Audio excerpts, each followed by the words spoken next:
International Publishers Association (IPA) is the world's largest federation that brings together 81 national, regional and specialist publishers associations from 69 countries across the globe. Headquartered in Geneva, Switzerland, the association currently enjoys the leadership of President Mr. Setsa Hugo and Vice President Mrs. Al-Kasimi Bodu.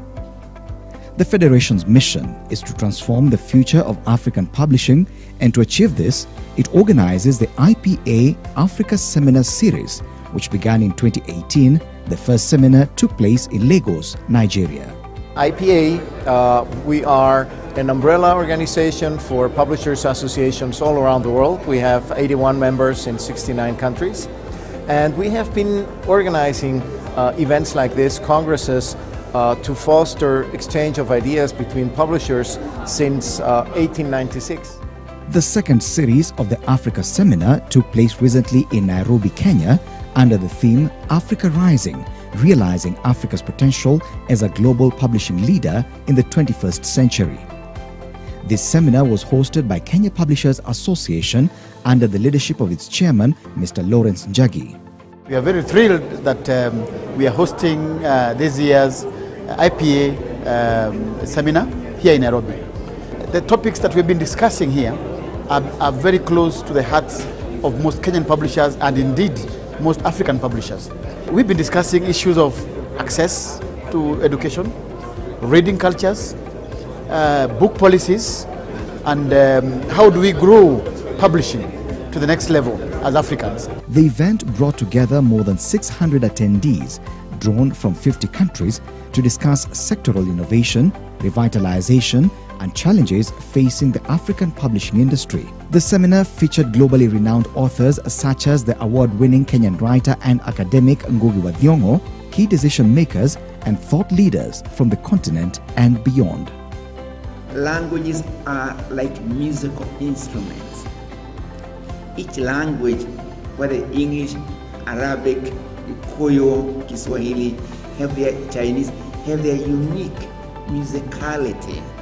Many languages can be an asset, not a setback.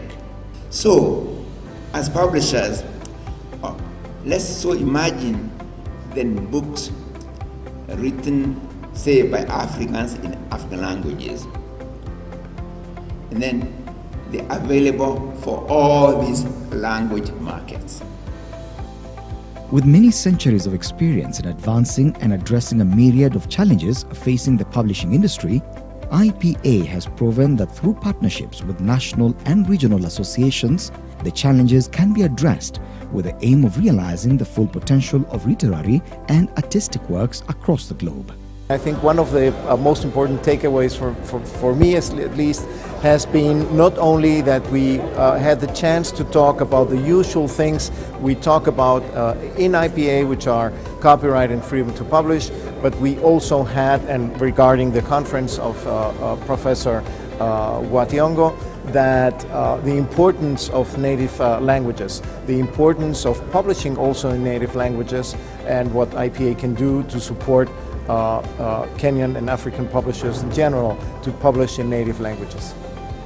The Read, Write, Create Africa photography collection by Omar Victor Diop was exhibited during the seminar to celebrate books, Africa's rich heritage, culture and languages. Only through your original voices can we fully and truly understand and appreciate your stories.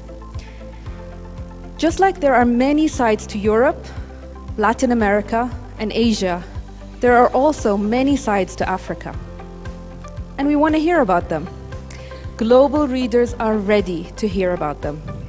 Global readers are now thirsty to hear your stories, your voices. They want to know your point of views about family, religion, love, politics, history, and culture. The diversity you bring to the global family is what we most cherish. Prior to the event, Bodo Al-Kasimi, the Vice President of IPA, organized a forum for women to discuss critical issues they face in the publishing industry under the banner Publisher Dinner. We also have a very special event that was hosted on the 13th of June which was called the Publish Her Dinner. And this dinner was specifically for female publishers in Africa. We were overwhelmed with the number of responses we got. We had over 40 publishers, women publishers from all over Africa attending this event.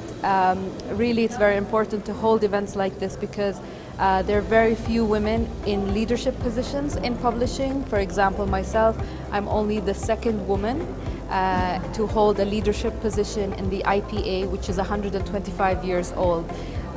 We want to change that. We need more diversity and inclusion in publishing.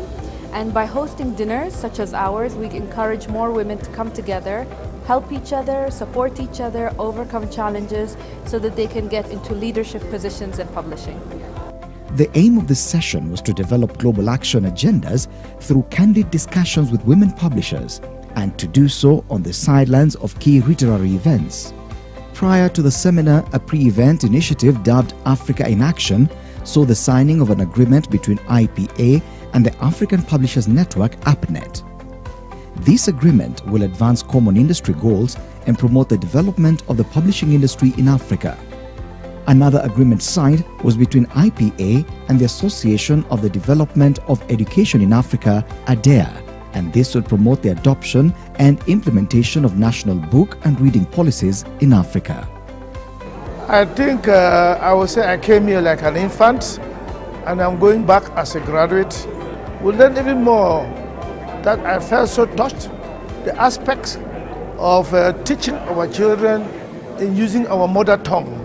And that at the end of the day, I took myself back to my own native village, and I found myself in a situation where helping these children, especially with those from less than average home, with books in their mother tongue that can facilitate them with their everyday life because they spend more time with the parents. This forum has been really beneficial for me, especially as a person who's writing in who's trying to write in local languages. Poetry and plays and science fiction and things like that have a place in our society today, and it's good that we're talking about them now. And I'd like to see this happen a bit more often so that we can see our industry grow and grow beyond the continent. IPA welcomes you to the third series of Africa Seminar 2020, slated to take place in Marrakesh, Morocco. See you all there.